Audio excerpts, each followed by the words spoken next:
Hello everyone, welcome to Vaidyanath की class. और आज के इस वीडियो में हम लोग एक नया टॉपिक पढ़ेंगे जिसका कि नाम है law of diminishing marginal utility.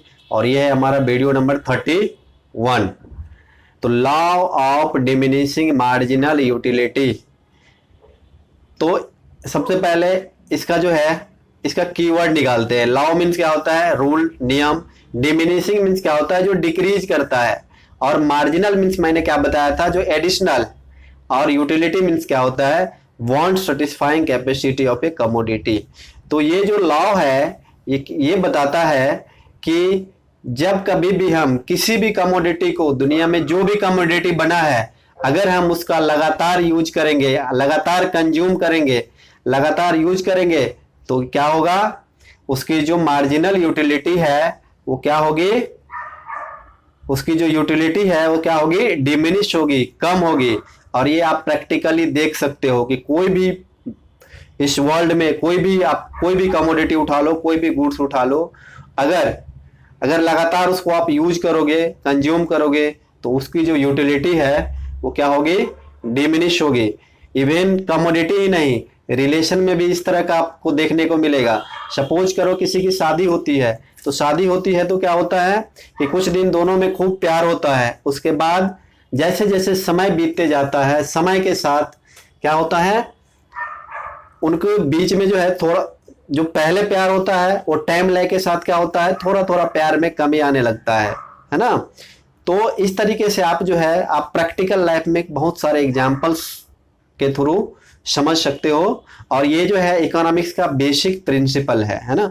ये जो क्या है, इकोनॉमिक्स का बेसिक प्रिंसिपल है कि law of diminishing marginal utility means क्या होता है कि it states that as more and more unit of a commodity is consumed, the utility derived from its goes on diminishing. जब कभी भी हम किसी भी यूनिट को, किसी भी कमोडिटी को लगातार कंज्यूम करते हैं, कंटिन्यूसली कंज्यूम करते हैं, तो इसकी यूटिलिटी जो है वो क्या होती है? कम होती है। And it is known as the fundamental psychological law, और इसे फंडामेंटल साइकोलॉजिकल लॉ भी बोला जाता है। तो इसको हम लोग एक शेड्यूल के थ्रू समझते हैं कि एक कमोडिटी है, कोई भी कमोडिटी आप ले लो, और उसको हम लोग इसका first unit, second unit, third unit, fourth unit, 5 unit and 6 unit को कंज्यूम करते हैं, तो इसकी जो मार्जिनल यूटिलिटी हो क्या होगी? डिमिनिश होगी। ये 8, 6, 4, 2, 0 और -2 है ना। यानी 8 जब ना हमने फर्स्ट बाइट लिया तो हमको 8 यूनिट उसका यूटिल मिला, फिर सेकेंड यूनिट में 6, फिर थर्ड यूनिट में 4, फिर फोर्थ यूनिट में 2, और एक समय ऐसा आया जब क्या हो गया? 0 हो गया। इसको हम एक सिंपल एग्जांपल्स के थ्रू समझ सकते हैं। सपोज करते हैं कि एक गिलास वाटर हम लेते हैं। एक गिलास, जब हमें बहुत ज़्यादा प्यास लगी होती है तो उस समय हम क्या करते हैं, जब हम पानी का फर्स्ट सिप लेते हैं तो पानी से मिलने वाला जो यूटिलिटी होती है वो सबसे ज़्यादा होती है।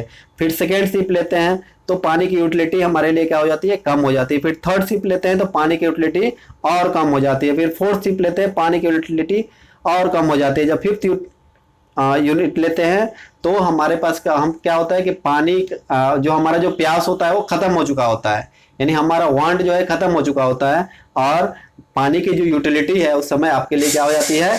0 हो जाती है। फिर भी अगर जबरदस्ती हम कंज्यूम करते हैं तो उस केस में जो पानी की यूटिलिटी है वो क्या हो जाता है? निगेटिव हो जाता है।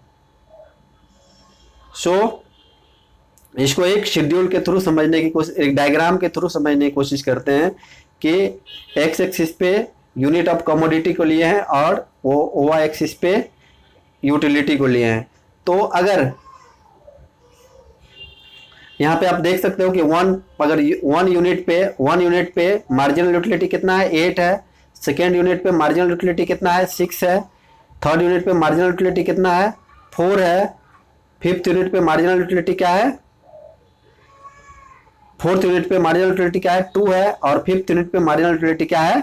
0 है। और जब सिक्स यूनिट लेते हैं, जब फिर भी हम एक्स्ट्रा कंज्यूम करते हैं, तो मार्जिनल यूटिलिटी क्या हो जाता है? माइनस हो जाता है। और ये जो होता है mu = 0, जिसको कि पॉइंट ऑफ सेचुरेशन बोलते हैं। यानी पॉइंट ऑफ सेचुरेशन हमें ये बताता है कि it does not given any additional utility to him, यानी जो कंज्यूमर होता है, जो कमोडिटी को कंज्यूम करता है, उसको ये पॉइंट ऑफ सेचुरेशन पॉइंट पे किसी तरह का कोई भी यूटिलिटी ऑब्टेन नहीं होता है। तो आई होप कि आपको समझ में आया होगा कि what is the meaning of law of diminishing marginal utility. So thanks for watching, have a great day.